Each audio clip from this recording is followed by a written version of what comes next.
El anime tiene un problema con las personas que no encajan. Cuando un personaje llega a ser demasiado raro, demasiado intenso con sus intereses, demasiado literal o incluso demasiado distante emocionalmente, casi siempre la historia lo trata como un problema que hay que resolver. El arco del personaje es aprender a socializar, aprender a sentir correctamente o a aprender a encajar en lo que el mundo espera de él. El mensaje implícito, repetido durante décadas de anime, es que ser diferente es una fase, algo que se supera e incluso algo que la amistad o el amor correcto puede arreglar. Y entonces llegaron estas tres series y decidieron algo completamente distinto. Frieren lleva más de 1000 años procesando el mundo a su manera y la historia no la lleva a un punto donde finalmente aprende a ser como todos. Mao Mao tiene una obsesión con los venenos que va mucho más allá de lo que cualquier entorno social consideraría normal, y la serie la celebra por eso, no a pesar de eso. Laius no puede leer una situación social para salvar su vida, y la historia no termina con él aprendiendo a hacerlo, termina con el mundo aprendiendo a comunicarse con él. En este video vamos a analizar por qué estos tres personajes conectan tan profundamente con tanta gente, y qué dice eso sobre cómo el anime está empezando a entender que no encajar nunca fue el problema. Empecemos con Laius. Laius Touden es el protagonista de Dungeon Meshi, una serie sobre aventureros que cocinan y comen a los monstruos que encuentran en una mazmorra,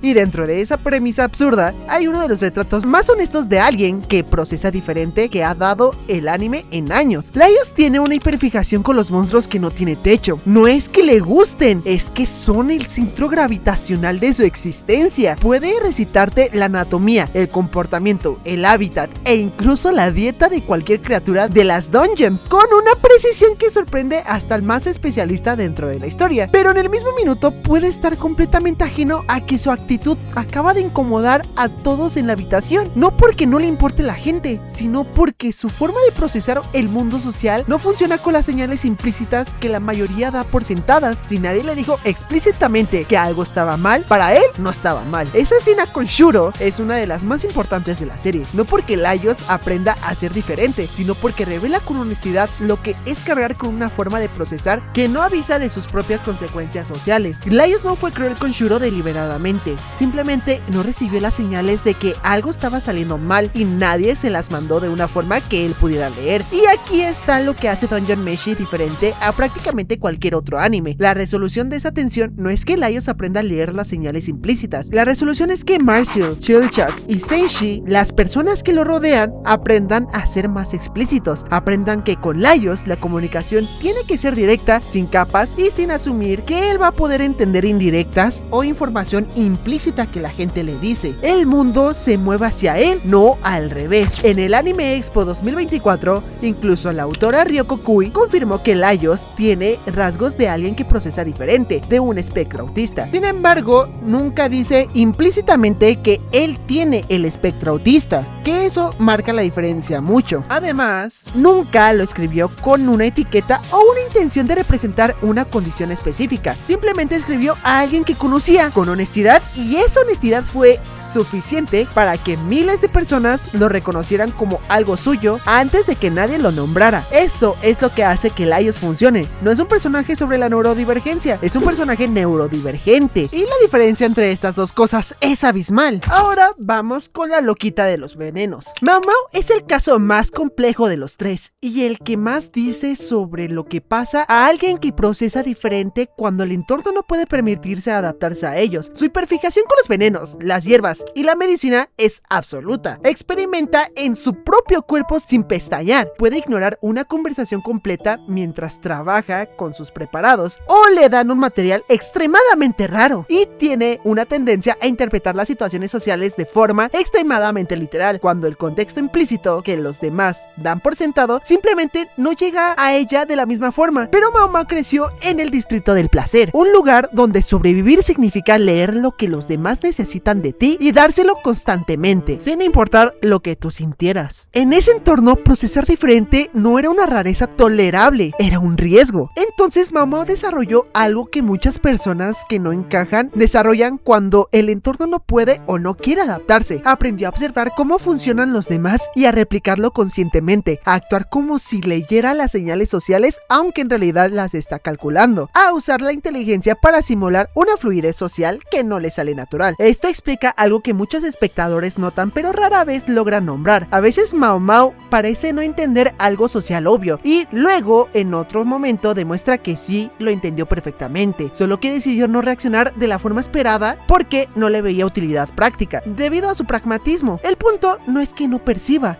el punto es que su forma de procesar tiene una lógica propia que el entorno raramente se toma el tiempo para entender, y con el tiempo esa experiencia de calcular constantemente lo que los demás hacen automáticamente se convierte en un agotamiento, el tipo de agotamiento que solo desaparece en un espacio donde no tienes que traducirte para nadie. Con sus venenos, Mao Mao no calcula nada, no observa, no replica, simplemente existe, exactamente como es y sin esfuerzo. Y esa imagen, ese contraste es lo más honesto que la serie hace, mostrar que el agotamiento de adaptarse constantemente tiene una válvula de escape, y que esa válvula, ese espacio donde puedes ser sin traducirte, no llega a ser un lujo, llega a ser una necesidad. Y entonces llegamos a Frieren, el caso más interesante de los tres porque su serie le da, en teoría, una explicación narrativa perfecta para todo. Es una elfa que ha vivido más de 1000 años, su distancia temporal con el mundo humano justifica cualquier cosa, pero esa explicación no satisface a toda su audiencia, y con razón, porque los comportamientos específicos de Frieren no se parece a los de alguien que simplemente acumuló muchos siglos, se parece a algo más concreto y más reconocible, alguien que siente profundamente pero en un tiempo y una forma que el mundo a su alrededor no sabe cómo leer. Frieren no se emociona cuando debería, dice lo que piensa sin los filtros sociales que la mayoría usa automáticamente, tiene una obsesión con coleccionar grimorios, incluyendo los completamente inútiles, que no responde a ninguna utilidad práctica, simplemente es un interés y un hobby específico que ella misma no siempre puede explicar, y con frecuencia la emoción que debería haber sentido en un momento dado llega después, y a veces muchísimo después. Eso, la emoción que llega tarde, que no coincide con el momento que el mundo espera, es algo que muchísima gente reconoce en su propia experiencia, no necesariamente porque hayan vivido 1000 años, sino porque a veces el procesamiento emocional propio simplemente no funciona en el tiempo que el entorno social considera apropiado. Lo que hace Soso no Frieren diferente a casi cualquier otro anime que aborda un personaje así es que no trata este ritmo diferente como un defecto. No hay un arco donde Frieren aprende a llorar en el momento correcto. No hay una resolución donde finalmente sincroniza sus emociones con las expectativas de los demás. Lo que hay es algo más útil y más poderoso. Personas a su alrededor que aprenden a esperar, que entienden que cuando Frieren finalmente procesa algo, ese procesamiento es real, aunque llegue tarde, que el afecto que muestra de formas inusuales es afecto de todas formas. Y lo podemos ver con Fern,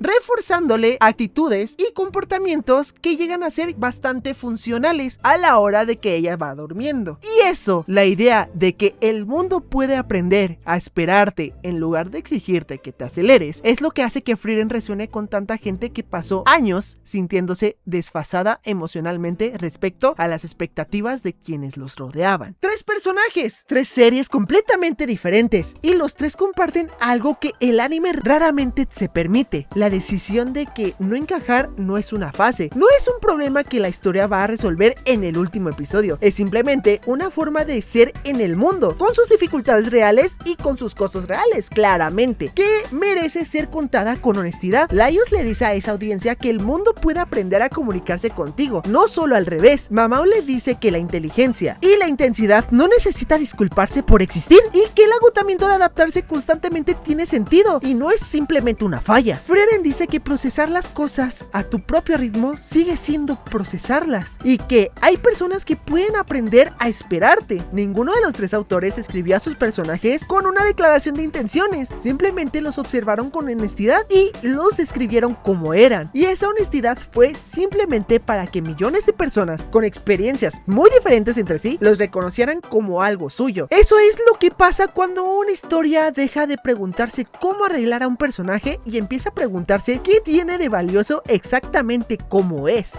Ahora dime tú, ¿con cuál de los 3 personajes te identificaste más? ¿Y hay algún otro personaje de anime que sientas que representa esa experiencia de la misma forma? Déjamelo en los comentarios. Yo soy Plutillo y nos vemos en la próxima. ¡Adiós!